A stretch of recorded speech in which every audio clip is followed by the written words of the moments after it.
Hey, iPad beginners, ready to unlock a whole new level of fun in your messages? Let's set up the emoji keyboard on your iPad, and trust me, it's super easy. First, open your Settings app, tap on General, then scroll to Keyboard. Hit Keyboards at the top, and then tap Add New Keyboard.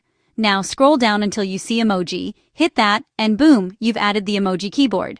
Now let's make things a bit more exciting. Whenever you're ready to use emojis, just tap the little smiley face or globe icon at the bottom left of your keyboard. Want to change a skin tone or hair color?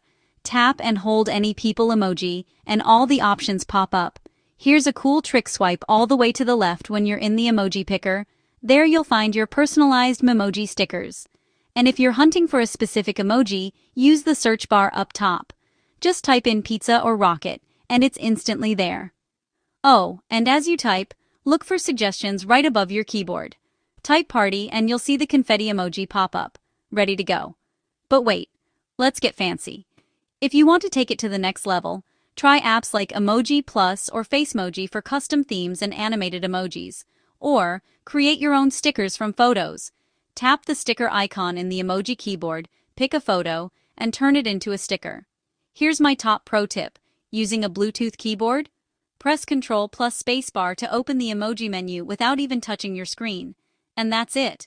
Now your iPad keyboard is way more expressive and way more fun.